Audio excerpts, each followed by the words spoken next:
Chatbots, chatbots, and chatbots. Image generators, digital assistances, self-driving cars, even predicting the weather. AI is everywhere, and many people use it. But did you know that behind every AI request, there's an hidden cost? This is where an AI lives. Data centers. The first machine that could look like a data center was the ENIAC, a giant computer spending about 100 square meters and weighing about 27 tons, even bigger than your, and was used to calculate the trajectories of missiles in the Cold War. These kinds of giant machines had less processing power than the device you're watching this on, but this was about to change. The invention of microchips equals more processing power, smaller transistors equaled more processing power, multi-core process equaled more processing power. And every invention is getting more and more efficient every day. Yes, science! With the birth of the internet, we also ask for a lot more processing power for all our sites and streaming services. To meet demand, we build bigger, and bigger data centers, using more and more energy with this exponential growth. Now the year is 2020, the coronavirus is hitting hard and Sleepy Joe is president of the US, and the first AI models are releasing to the public.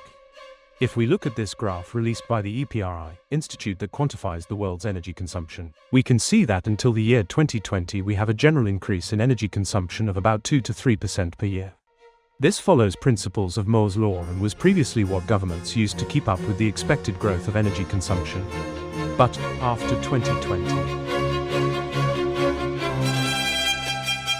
in the highest growth situation, an increase of 15% means we will double our energy consumption every 5 years. This will put a huge strain on not only our energy infrastructure, but also water and metals. Some of the this can lead to our 1. A slower transition to green energy. Windmills and solar will not be enough to keep up, so we will need to burn coal to compensate. 2. Of course, rising energy costs. And numtre JDKLPSJKLD. Oh, shit. The limit. Fuck, the limit. One sec.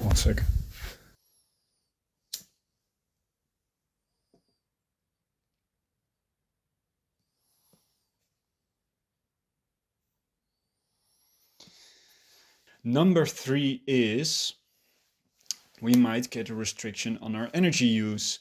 If our power grid fails and it doesn't work like it used to, we might get a restriction in some sort.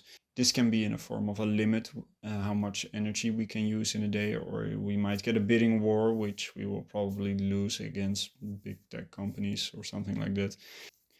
Only the future will tell, but the point that I'm trying to make with this video is that maybe if you can use a bit less AI for like menial tasks you don't really need AI for, then maybe you shouldn't. Otherwise, we will be left in the dark.